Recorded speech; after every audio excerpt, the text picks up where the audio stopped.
Hi, and welcome to Season 2, Episode 4 of D2Football.com's NSIC Weekly Podcast. I'm Tom Frederick, announcer for the University of Sioux Falls. I'm also the second banana to this guy, the man in black over there, Matt Witwicky, a fella who somehow, someway talked the folks at D2Football.com into first letting him write a weekly column on the Northern Sun. And then somehow he convinced them that his adoring public needed more than just the printed word. No, they needed to see him as well as when he expounded on all things NSIC. Does that assess accurately the situation with? I'm not sure if that's exactly how it went down, but, getting a little tired of writing a column for almost 10 years, we figured we'd just kind of move on to this different format, and it's probably been a good place for us.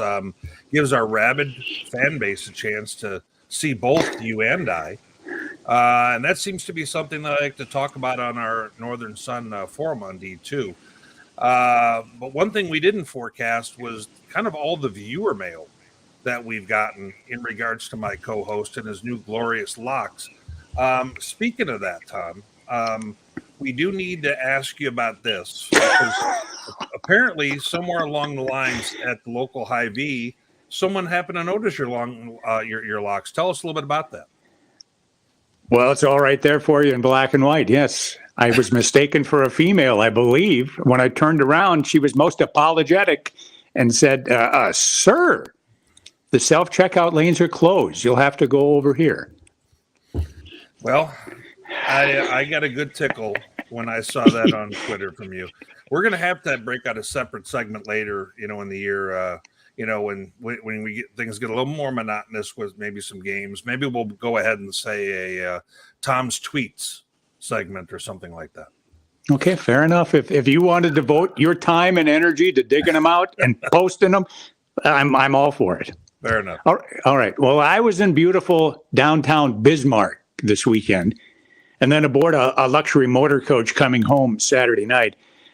I could only imagine our guy Witt plopped in his recliner back on South Tomar Road in Sioux Falls, his multi-screen lineup there in front of him, the John, the stove, the fridge, just steps away. Everybody close their eyes. Can you visualize it like I was visualizing it on Saturday? Yeah. I was only visualizing, too, what you were wearing. That's something I cannot go into right here, right now. But did you get your fill of football this weekend? Well, I'm not terribly comfortable with you thinking about me laying around the house. But, I did get my fill. I mean, I got a chance to see a whole bunch of games, not heading to one. Moorhead first, early start, getting a chance to see a little bit of that one with Minot. I always love having at least one early game. It kind of is a nice deal that way. Then Augie at Shadron. Always kind of interesting seeing a game, watching a game at out of conference, stuff like that. Here was that angle. I just thought I'd kind of point this out. Tom, we're watching the game, and we need to bring this up. We need to get rid of the neighborhood shot when it comes to streaming. If I can see everything from the cars across the street to the near side home fans all in one shot, along with past the goalpost to the right, to the 40-yard line on the left, we probably have a little bit too broad a shot where I can't make out a number. So that's just me venting. We need to get our shot just a little bit closer so I can actually make out some of the numbers there. And calling the game, you'd have a heck of a time with that, wouldn't you? Yeah, if I was staying home instead of going on the road and trying to do the broadcast from a live stream, that would be darn near impossible to identify who's carrying the ball, who caught the ball, who made the stop, etc. Yeah. I wouldn't want to do it. Nope. Well, then from there, we had a chance to watch a little bit of CSP at Winona, USF at Mary. I watched a little bit of UTV, Permian Basin at Western Colorado, believe it or not, because I had the 3 TV setup going. Later games, we had Bemidji at Southwest, Northern hosting UMD, Wayne and Mankato, and then watched a little bit of Grand Valley and Pueblo and Colorado Mines and Angelo State later in the night. It was kind of a full day of me watching football, Tom. Me, I had my book, I had Ted Lasso, I had The Crown, I was keeping me occupied on that bus ride home 6+ hours from Bismarck. Let me tell you, oh man, 2 years in a row to Bismarck wears out a guy's butt. The Crown. They let you drink Crown on the way home? No, it's about the British monarchy. Oh, I got it. Okay. For the uninitiated, for the guy who's you don't even know what Netflix is, do you? That's one of those apps on my Roku, I think. Right. Okay. Moving right along. I think it's time that we got into the meat and potatoes of this thing, don't you? I do. That's my cue that I need to bring up my video or my thing about the league, I think. Okay. Glee. Now he's talking. The Glee. Yes, exactly.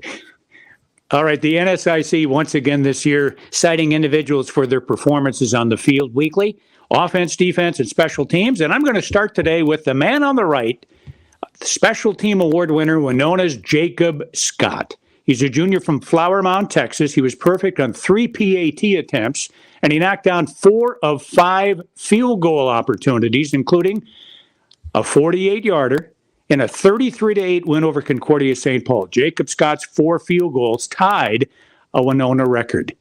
And I'm trolling you there a little bit, Whit. I started with special teams. I see that. Well, you know that special teams, and especially the kicking game, has a real, place in my heart. But 4 out of 5 field goals, and the Winona was struggling a little bit on offensively in that game early, and those field goals really came in handy because they kind of stretched the lead for them. So that's a pretty good performance. Among defenders, the man in the middle there, Scott's teammate Griffin Weigel grabbed the honors. He's a sophomore defensive back from Combined Locks, Wisconsin. Weigel had 2 interceptions. One of them was a 34-yard pick six. He had 4 tackles in that 33-8 win by Winona over Concordia St. Paul. Yeah, and his pick six right away kind of set the tone for that game. Winona is, a year ago, their defense really drove a lot of their success, and it certainly did this last Saturday. And on offense, the man on the left, Minnesota Duluth quarterback Kyle Walljasper. He tops the award stand this week. All the sophomore from Fond du Lac, Wisconsin did was throw for 3 touchdowns and run for 2 more. And he gained more than 100 yards on the ground in UMD's convincing 41-21 win on the road up in Aberdeen. Yeah, I've heard some people around the league kind of mention that he's almost like a Tim Tebow of the Northern Sun. And I can't disagree with that in the fact that he's a big, burly guy that's just a handful to bring down. And, he's actually got kind of sneaky speed. He gets around that corner a little faster than you'd think. And there's not a lot of safeties coming up trying to make that tackle. Another impressive performance by him. Second in the league in rushing behind Sheen Butler-Lawson of Minnesota State Mankato. All right, on to a recap of Week 2 action then. After a red-hot start in Week 1, a blowout victory over Northern State, the Bemidji State University Beavers went on the road to SMSU, and they did it again. BSU got after the Mustangs from the opening whistle. They were up 14-0 after a quarter, and they went on to post a 34-14 victory. The Beavers found a nice offensive balance. Running backs Ali Mohammed and Sage Booker combined for over 100 yards and 2 scores, while quarterback Brandon Alt was efficient, not prolific. Alt completed 21 of 36 passing for 238 yards, a touchdown, and more importantly, he was not picked last week over in Marshall. Yeah, it's been kind of interesting to watch Bemidji so far this year. They don't have their home run threat of a year ago, Brandon Bolio. And, to some extent, they're doing a lot of taking what the defense gives you here. And, wideouts, Del Duncan Busby does a nice job. A little everything for him. Joey Barron does a nice job also and stuff underneath. Sage Booker being utilized as a pass catcher, a little bit more of the backfield. And then, you kind of pair that with a veteran offensive line, Ali Muhammad, really giving them a little bit of a guy who can give you a lot of chunk plays in the running game. And, you put that all together and you start to see a little bit, in my opinion, maybe a little bit more balance than they've had in the past. And, the gunslinging quarterback doesn't have to take over quite as much. I think the other thing that kind of doesn't get noticed as much is the defense continues to look strong again this year. After a positive step a season ago, Joe Ford has come in, defensive coordinator was at USF, and they're playing a very physical style of defense, limiting teams offensively each week. And then we look at the emergence of guys like Marcus Hansen, D end, 5'11", 240, who's already got 3.5 sacks through 2 games. Then you take a look at backer, and Max Buderis is also a top tackler on the squad and seems to kind of find a way in the opponent's backfield a lot. And hey, it's kind of a complimentary football at that point, and a lot of the reason they're off to a 2-0 start. Yeah, with Bemidji off to that great start, they're ranked 7th in D2Football.com, the top 25 there, and 10th in the AFCA top 25. We just so happen to have Beavers coach Brent Bolte joining us today. Whit must have cashed in a few favors, Coach Bolte. How are things up there in northern Minnesota? Have you broken out the long underwear yet? Not quite yet. It's not far off, I'm sure. But no, I appreciate it when he reached out. I was like, hey, yeah, it's fun. And we were joking before we got on just about if we'd watch. And of course we watch, guys. It's fun hearing you guys and your guys' information. And it's just awesome to have a great D2 coverage, especially in the NSIC. Well, the Beavers were the NSIC coaches' preseason choice to win the league. What's it feel like to be the hunted and not a hunted? Yeah, I mean, we talk about a lot, manage the expectation, and pressures are privilege. You got to utilize it that way and stay focused. And all this preseason stuff is just that, it's preseason. So there's a lot of great teams in NSIC. I think each week you're going to probably see, a lot of close games. I think there's a, middle of the pack up. I mean, they can beat each other each and every week. So it's fun. It makes it nerve-wracking for a coach, but it's a fun league to be in right now with the parity and the amount of good teams that are out there playing. Coach, when we take a look at your squad a little bit, for some people who haven't had a chance to see you guys after 2 weeks at all, we're going to play a little bit of video, you guys, right now as I speak. And this is a little bit from you guys in your opener. And, for those who haven't had a chance to see what you guys look like this version, here is Ali Muhammad breaking loose from 50 plus and kind of showing the Jets a little bit. And, then we go ahead and you guys are still able to go ahead and mix that with the pass game. Coach Schmidt told me that we're supposed to leave this highlight in here because he wanted to make sure that they had something to talk about with Ingram's story here. So I'm going to blame Schmitty up there in Aberdeen for that one. But as we take a look at the rest, you guys have great speed on this team. You're a physical squad. You guys almost break one here for a score, and that goes ahead and sets up Mr. Alt, who hasn't really had to go ahead and do quite as much so far this year. And, we go ahead and we see that he hits, Mr. Busby for the score. One of 2 scores that you guys had through the air there, in quick order in this game with those guys. And, you take a look at the way you guys were explosive in that first game, Coach, and Ali Muhammad breaks loose from distance again. And, all of a sudden, this offense is kind of able to hit you from a few different directions. As I take a look at it, I mentioned earlier, is this maybe, the most balanced version of this, kind of Brandon Alt period you've had?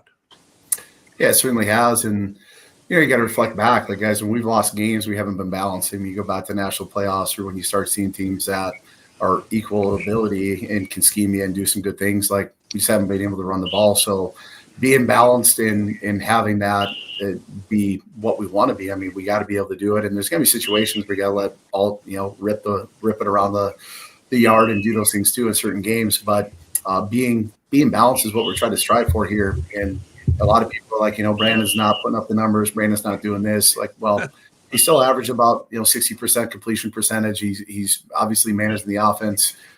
He's doing a great job. And maybe we're not asking him to do quite as much right now, but there's going to be a time and point where we know we're going to have to be able to do it and let him back there and rip it around. Yep. Like Coach Glow here in Sioux Falls, you have a son on your team. Ben Glagowski and Kate Bolte are both members of the defensive backfield for their respective squads. What's the dynamic like having your son on your team? Well, I'm sure if you ask him, you probably get a little bit different response. But I enjoy it. Like, I think he's been around it enough where it's dad when you're home, it's coach when you're on the field. And he took his first reaming on the sideline where he missed something. And last week, right towards the end of the game, he had an opportunity to make a sack and missed it. But it's a learning process. He's young, but it's fun. I wouldn't trade it for the world. Not a lot of guys get to go to the office and still have their son being around. So it's pretty special in that regard. And I think it's probably a little awkward when he was a freshman, right? Coming in, it's dad and a little bit different for the guys, but he fits in well. He's had a lot of fun, and it's a blessing to have him around. It's fun. Okay, Coach. So this is the time where I have to ask you the really difficult questions. I've noticed in these first two games, you've had Mr. Alt, who's got a knee brace on and maybe has been injured a few times in the past. He's been trying to run a little bit of zone read. He kept the ball, trying to make plays with his feet. Do we need to have a conversation with your OC here, or what's he done to deserve this? I would say we have to be able to run him a little bit to make some teams honest and stuff, but it's certainly not going to be where he's going to be running it 40 or 50 times a game, or some of the other dynamic quarterbacks as a runner. But he's not afraid to certainly take off. And last week he did the same thing a couple times. But I would say, you can certainly relay that message to Carson Pike too. I've maybe said it a few times to him myself. Have you been holding your breath at all in these moments?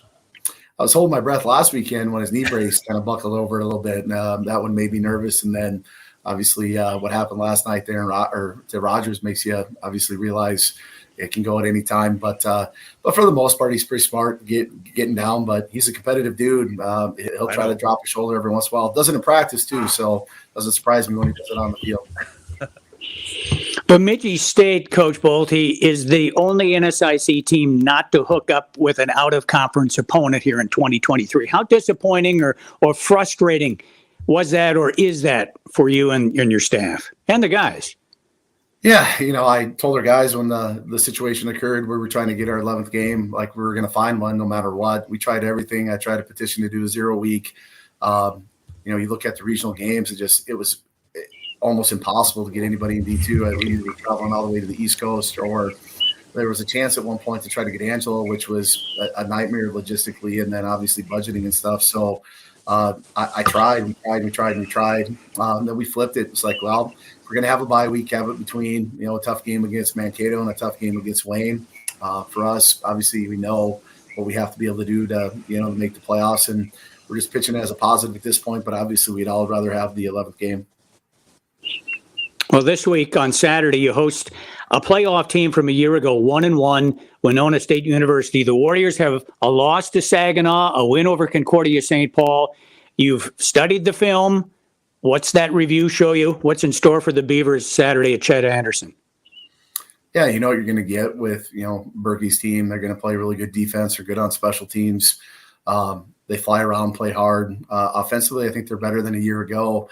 They lost maybe some playmakers at receiver. It's a little bit more youthful group there, but they got some really good players out there, big tight ends. And I think the difference is I think they're, confident in their quarterback maybe a little bit more than they had last year, which is evolving. He's still new to the system, and he's only been there for a spring and a handful of games, but you can see his arm talent, certainly a really, really good football player. So it's going to be a grind. We played him a lot in the last year in a little bit of the season here in 2023. So we're pretty accustomed to playing each other and kind of know our tendencies. So I'm sure it's going to be a dogfight. Coach, let me ask, and Tom's buffering for a moment. You've made the playoffs or, each of the last two seasons. And with that, you've also got a chance to win a game in each of the last two seasons, first round of the playoffs. Then you guys had a setback against two really good teams, Colorado Mines and Angelo State. Let me ask this. You've gotten a chance, obviously, to do some growth and introspection. How do you guys kind of see yourself? What does your squad need to do to kind of take that next step to be a national contender for the title? I kind of mentioned before, I think you got to be balanced. I think both those teams, really, really good football teams, both of them. I mean, obviously they just had a great matchup between Mines and Angelo this past weekend, and they have great players. They got good coaches. But I think as we've learned, physically, I think we match up against those teams. but we just got to be able to find a way to run the football offensively, and then defensively, you got to limit big plays, which is not. It's easier said than being done all the time, but I think we did take a step. We didn't play very well at Mines. They got after us. Thought we played fairly well at Angelo. Gave ourselves a chance in the fourth quarter to win the game. But again, you just got to take that step. You're right to go out there and compete. But I think physically in the trenches and skill-wise, I think we match up. Now it's just a matter of going and hosting some of those games. That'd be a bigger part. Bring Angelo State up here in December instead of going down there or late November. That's what you got to be able to do. I think that's a huge advantage for those teams that are a bye week and or getting to play at home in the playoffs. Gotcha. He is Brent Bolte. Our thanks to the Bemidji State coach who took time out of his busy schedule here today to join us. And Coach Bolte, in 7 years at the Beavers, has never had a losing season. He's guided the Minnesotans to 54 wins and just 19 losses and 2 NCAA playoff appearances. Coach Bolte, thank you very much for joining us here on the NSIC Weekly Podcast. I appreciate it, guys. You guys have a good night. Thanks, Coach. All right, Witzke, let's move on with our look back at week 2. Yep, let me pull up that stuff here for us here, Tom. And I'm going to go right where we had left off. Okay, buddy? Yep. And let's go ahead and I'm going to pop that on in with you. And we're going to take a look next at Augie Shadron? Is that where we're at? Augie Shadron. Well, we've got Minot and Moorhead. Okay. You're right. Minot and Moorhead. You're right. In Moorhead, the MSU Dragons passed on the first 14 plays of the game en route to a 28-7 halftime lead over visiting Minot State. Jack Strand finished the day. He was 30 of 44 for 299 yards and 5 touchdowns. He also was sacked 3 times in that 56-14 final. All I'm going to think of going forward when Moorhead games are on topic this fall is the old comedian Henny Youngman. Familiar with Henny Youngman? I recall the name. He was famous. He was before I was born. I know that. He was famous for a couple of old phrases. One was, "Take my wife, please." Yes. And the other one was, "I just flew in from Cleveland, and boy, are my arms tired." That's kind of Rodney Dangerfield-ish at that point. No, it's Henny Youngman. I know. I'm just saying. The MSU offense has launched 111 passes this season in 2 games. Strand has thrown 102 attempts. That's 30 more than any other team and nearly 80 more than unbeaten Minnesota Duluth. I say, wow. Minot's Beavers on Saturday weren't especially effective in the run or the pass or on defense, it appears. Yeah, I haven't had a chance to watch that game. You know what? They would take 1 step forward, 2 steps back, and, neither quarterback was especially effective.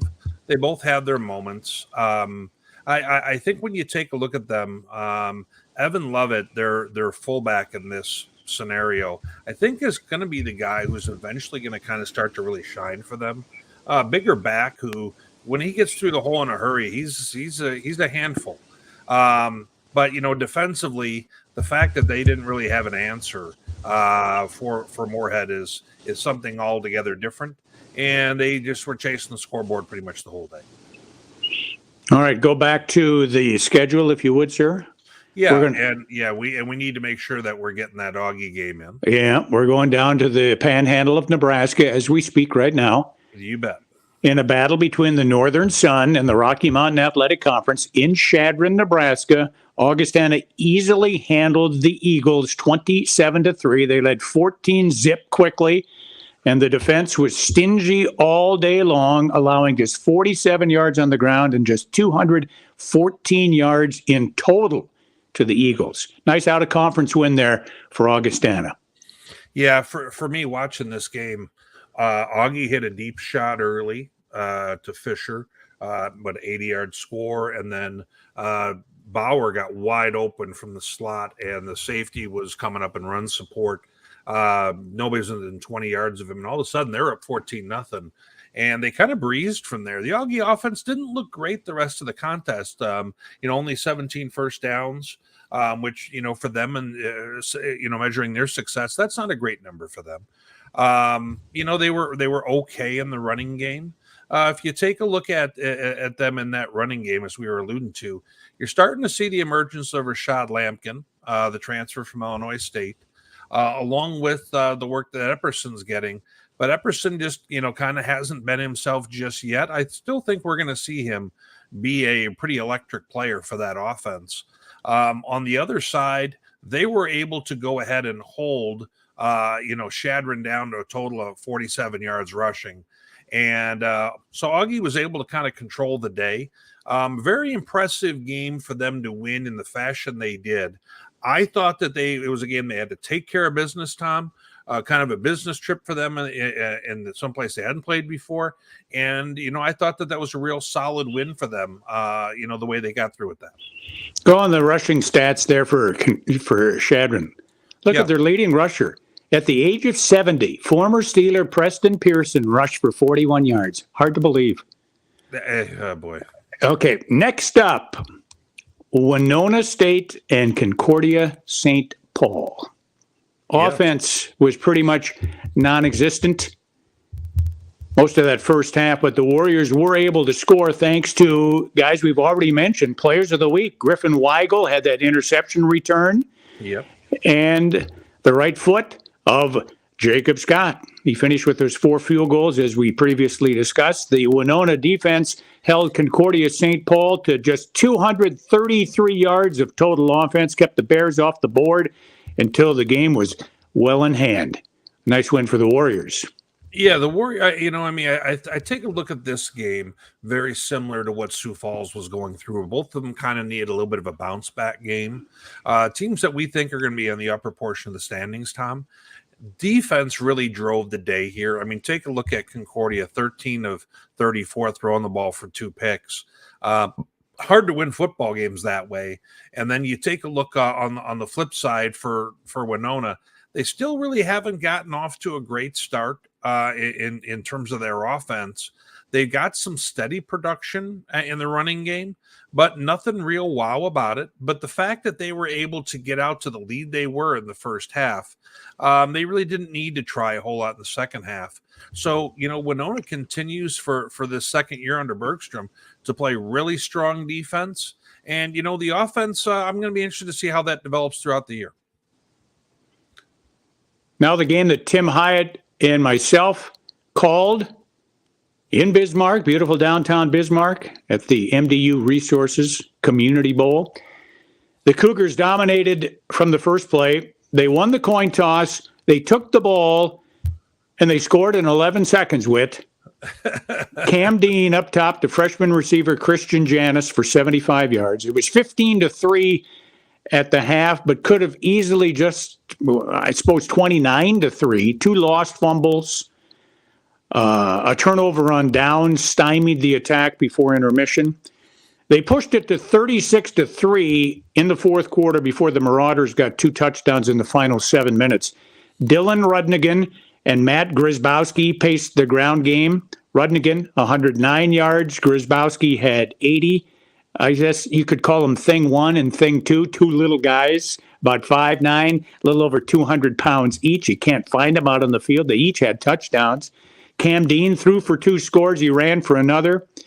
On the other side of the coin, for Mary, Jesse Forknell came on in relief as quarterback, and he directed 2 late Mary scoring drives. He looked pretty good. He hooked up nicely with his tight end Luke Bodine and wide receiver Trayvon Dyson for the 2 scores.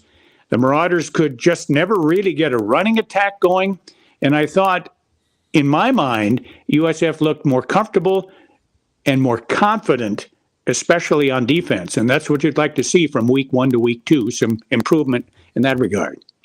Yeah, I thought when you take a look at the stats, the rushing game in that department really tells the story of this football game.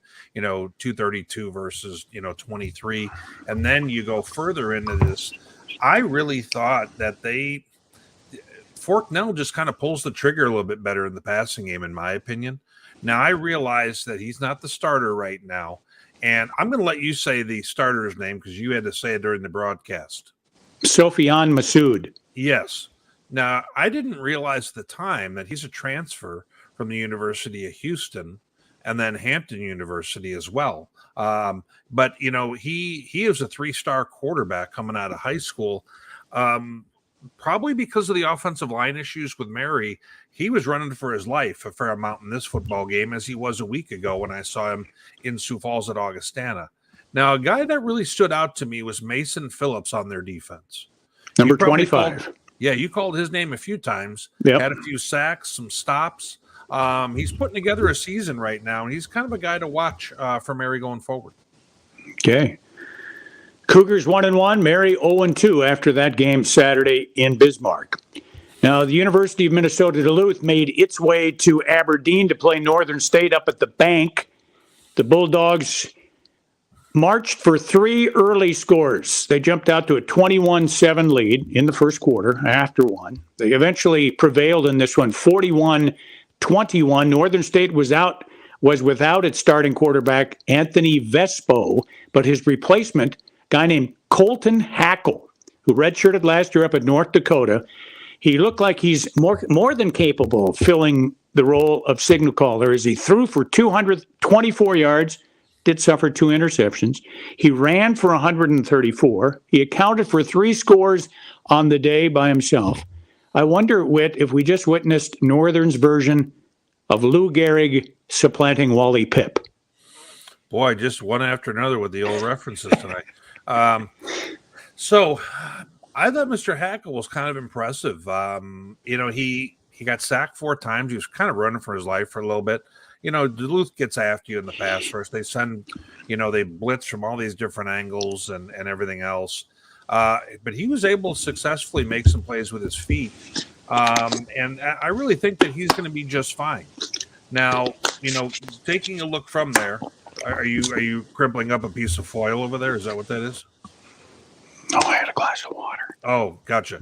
We all got a chance to hear that perfectly. But anyway, so as we take a look at Northern going forward, my biggest concern right now is a little bit more on the other side, their defense. They've given up 2 big numbers, after 2 weeks.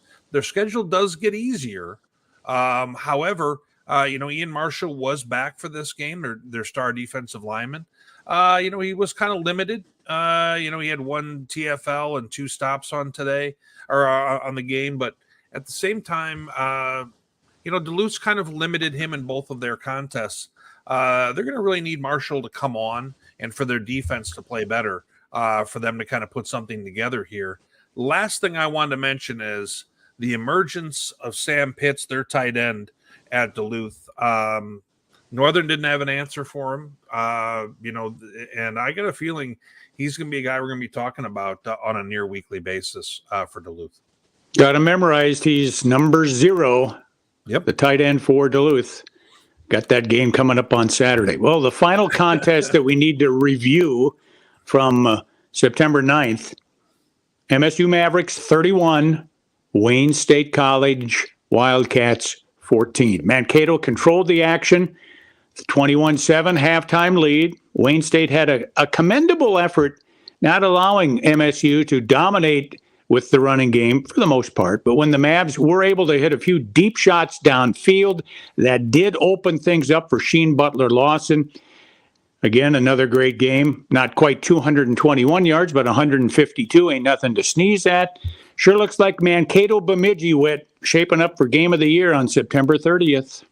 Yeah, what's interesting is this looked like a fairly one-sided contest for a good portion of the game.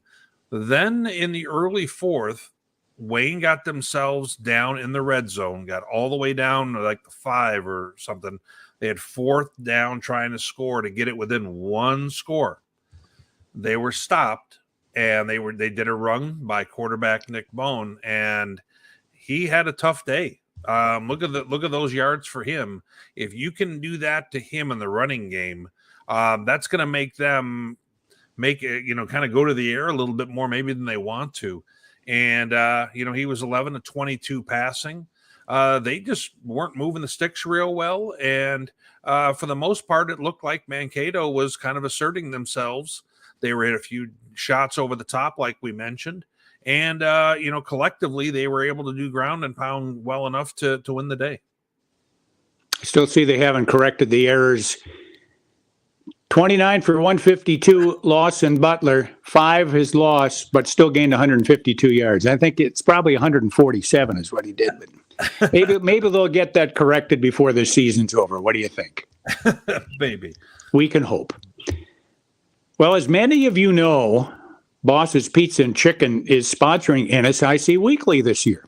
The owner of Boss's, Jeremy Seafelt, wants to spread the word regarding expansion plans in the Midwest. Plenty of markets within the NSIC and D2 in need of a good pizza and chicken establishment that also serves as a neighborhood sports bar where you can watch or stream the local team. Boss's has 10 locations in the upper Midwest, and they're looking to grow. If you'd like to be a franchisee, please visit bosspizzaandchicken.com, and in the top right corner, click on franchise. Let them know where you heard about the possibility of franchising another Boss's location, and let them know our little show was the place where you found out. And we'll possibly get a nice little reward here. Maybe that means a year's free pizza for the big man. I don't know, but we'd like to get a little spiff, wouldn't we? I agree. All right. We've got something coming up the end of the month that I can't wait for. Witt, along with D2Football.com, King of the Castle, Brandon Meisner, are going to undertake the Boss Hog Pizza Challenge. They'll have 60 minutes, 1 hour, to ingest a massive 28-inch pizza with 2 toppings. Witt, what will your toppings be? Have you and Brandon decided that yet? Yeah, we're all about, some level of efficiency with this. So we're going to have pepperoni and then extra cheese, because we figure the sausage or stuff like that would be just a little bit too bulky. And so that's what we've landed on. Yeah, pepperoni and cheese, both could be a little greasy, so they should slide right down. That's right. Roughly 7%, 7 out of 100 who've attempted this feat have been able to finish the pie. That's not very good odds, Whit. Word on the street, too, is that Mr. Seafelt doesn't have much confidence that you and Brandon are going to be successful. Yeah, he's kind of been running his yapper a little bit. And, we came across some video footage with him, getting a little chesty about this challenge. And so we're going to go ahead and play that for our loyal fan base. Here is Jeremy Seafelt talking a little bit of trash to me and Brandon. I'm going to tell you, you have absolutely no chance to finish the pizza challenge. In fact, I have an extra 5 $100 bills on top of the normal prize. Oh, my. That I will pay if you and your partner finish the pizza in the allotted time. Oh, that's bulletin board material. I like it. What do you think about that, buddy? An extra $500 if you guys can do it.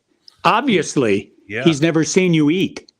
The times we've dined together, I've always sat as far away from you as possible so as not to potentially lose a hand or an arm and to stay out of the way of your saliva spray. It's like an assembly line when you're eating, man. Well, speaking of that, we're going to, sometimes you remember the Rocky movies where there's like the training montage where he's, in Siberia or whatever it was for the Drago fight. And he's doing push-ups and sit-ups and pulling that heavy carriage thing and doing a lot of running and, well, a lot of other stuff that we wouldn't actually do ourselves for this challenge. But we came across our training that for this challenge, there's actually a little bit of video of me training. Are you ready for this? That might be me in my bear hat. That's a whole piece of pizza I folded in half. See, I'm working on my technique right here. Got to do a little bit of moving. They go down easier that way. No feel like you need to make fun of the hat there. Nothing wrong with that. The bigger pieces are kind of hard to fold in half. Need to have a napkin handy because the gullet gets a little bit, wet. And then as we throw down this next piece, see, I think I'm in pretty good shape there. As you see me preparing. I mean, that was 2 pieces right there in 29 seconds. I think you need to train like Rocky. Get a dozen eggs, crack them, drop them in a glass, slide it down. I think that'll grease the pipes for you. I think that's what the Hulkster used to do. I'm not sure if that was Rocky, but okay. Well, in any event, as you kind of made mention, we're going to go ahead and the the day before the Key to the City game between Augustana and USF. We're going to go to Boss's flagship location on Minnesota Avenue in Sioux Falls, in front of a crowd of loyal viewers, or maybe less. And then we're going to go ahead and try and take down this 28-inch pizza. And you think we're going to fall short like many of others before us? I have no qualms at all about you guys accomplishing your goal. In fact, you will likely have enough space left over in your gullets to go out for ice cream afterwards. Well, let's not get carried away, but okay. I think it'll happen. I'd like to see it, and you got to keep it all down too. You can't purge. We'll just leave in a hurry. Okay, back to football. The matter at hand. We're going to preview games for this Saturday, September 16th, with Massey computer rankings providing the point spread. Remember, this is simply an exhibition, not a competition. Please, no wagering. Now, McKendree of the Great Lakes Valley Conference leads things off with an out-of-conference game for Minnesota State University, Moorhead. As we go to the schedule. Let's go to the schedule, Whit. Pop the schedule up there. Whit, the schedule. Oh, I'm sorry. I have it on my screen. We didn't have it on yours. Now there it is. Didn't have it for our, there we go. You know, you know what happened is I got all tied up in that pizza bit, and everything else was irrelevant to me for a moment. But yeah. So we got that first game on up there. Tom, how are you seeing this contest? I look for the Dragons to flap their wings, to take flight. By that I mean they're going to wing the pigskin all over the yard. They're going to bring home a non-conference win, and they should. They got to protect the home field. Massey's calling them a 13.5-point favorite, for crying out loud. Well, you know what? I did recall that earlier in the year, McKendree had played Tiffin. Tiffin hung a 79 spot on them. 79-14 game. I mean, wow. And then West Florida, they just played them, and West Florida won 35-3. Now, West Florida is a top 10 team. Now, they do have a really good wideout, Yogi Flager, number 0 on their squad. Kind of a smaller wideout. He's on our Elite 100 team. Really elusive player. But they are kind of lacking right now, not having the quarterback they did a year ago. So, are you tapping your table there, my friend? Yeah, sorry about that. Don't worry, we got a drum roll as I was finishing. I got a chance to to watch a little bit of him. I'm still going to be going with Moorhead. I think Moorhead's going to continue to have success flinging it. Over under on how many passes they start off the game with, is set at 10 right now. Okay. Well, 10 in a row to open as opposed to last week's 14. Okay. Yes, exactly. Got to make it interesting as possible. Next up, Sioux Falls at Minnesota Duluth. Massey has the Bulldogs, the home team, a 7.5-point favorite. Now, the Cougars have won 4 in a row in the series. I think they're going to be hard-pressed to make it 5 straight based on what UMD has shown the first 2 weeks this fall. But I'm going to have to swerve here a little bit. I know you're going to go with Duluth, so I'm going with Sioux Falls. So all of a sudden you just know I'm going with Duluth. Well, I am going with Duluth. I think what Duluth is bringing, unfortunately for Sioux Falls, is kind of a little bit more of what Mankato brought initially. So, I mean, that's a big ask in that 2-week window for Sioux Falls, who kind of, got a little battered, in terms of some injuries and so forth. And for them to go ahead and just, okay, strap it up and ready to go against a team whose offensive line is really good, and they got that heavy-duty runner. I think that USF's offense, it continues to show well. I think their defense is going to really have to battle here. I do like Duluth at home. I had to switch something up here. I didn't want to have the same pick as you. We got to have a difference at the end of the day. So I'm going with Sioux Falls here. Agree. Winona State at Bemidji State. We talked with Coach Bolte earlier.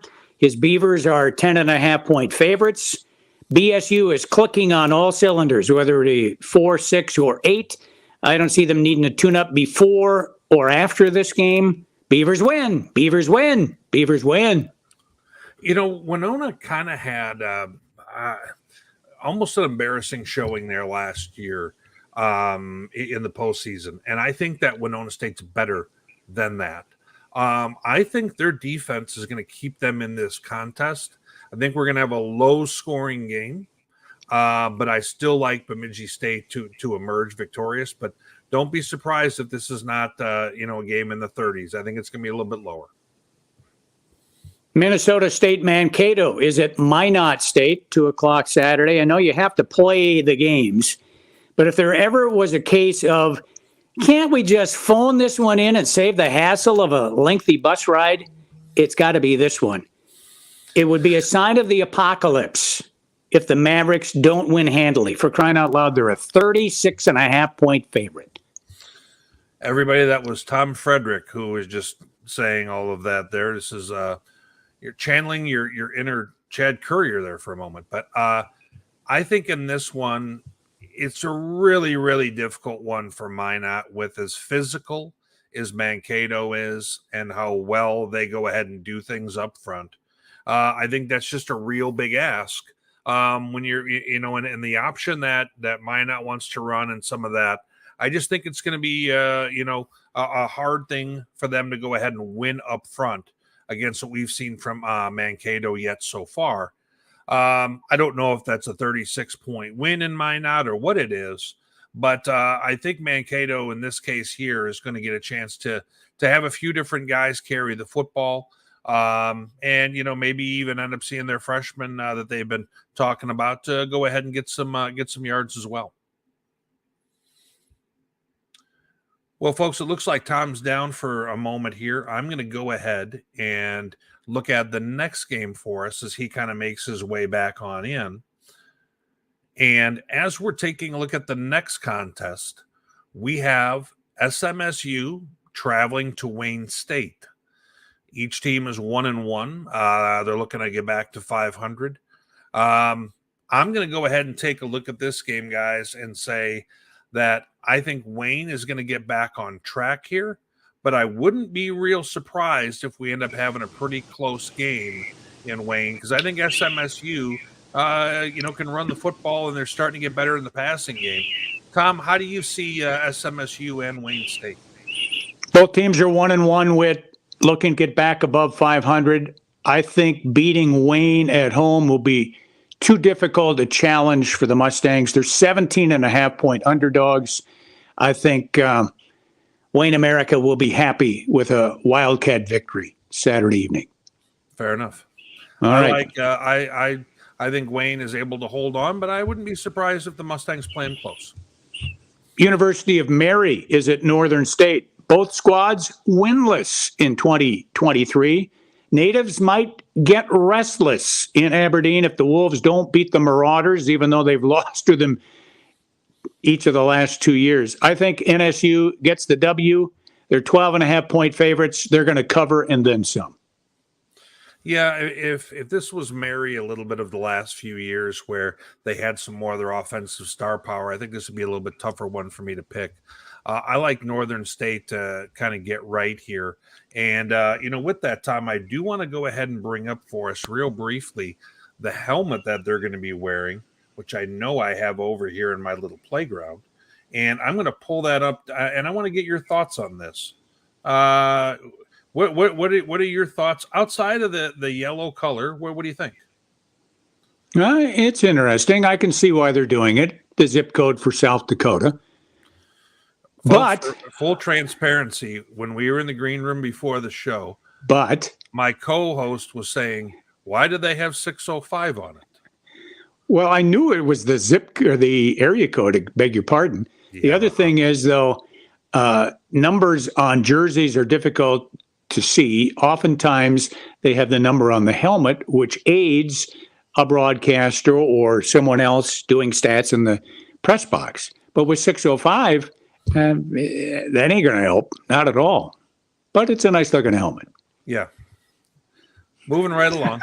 Finally, Augustana is at Concordia St. Paul, 6:30 Saturday night at Seafoam Stadium, right there off I-94, Hamlin Avenue. I feel the Vikings are going to comfortably cruise. So does Massey. Their Wayback Machine has the spread at 23.5, if I read that correctly. Yeah. I think right now, if we take a look at Concordia, I think they're better than that spread playing at home. They gave Augie a challenge a year ago in Bauman's first start as a Viking. I'm not counting them out in this football game. I think that they're a better squad than they were a year ago. I know that didn't necessarily show everything at Winona, but I still like Augie in this game. I think Augie's defense is playing pretty good right now. But I want to see more from their offense and see them be a little bit more explosive, maybe in the running game. But let's go ahead and see what happens. I do have the Vikings winning on the road. Well, 2 weeks are in the books. What are the standings? Yeah, after 2 weeks, we were 8-0 week 1, 7-0 week 2. A fewer non-cons this last week. So we're 15-0 to start off the year. Not too shabby. And we're with like choices today, 6 of the 7 games. I went with the oddball. So either you're going to have the upper hand next week or I'm going to have the upper hand next week. That's a wrap for Season 2, Episode 4. The NSIC Weekly Podcast is a production of D2Football.com. Join the D2 community every Sunday night at 7 for an intense look at Division II football on X, formerly Twitter, and also on YouTube. They'd love for you to stop by and see what everybody is talking about. So for disgruntled Bears fan Matt Witwicky, this is downtrodden Viking fan Tom Frederick saying, thanks for the visit. We'll look for you again next time on the NSIC Weekly Podcast.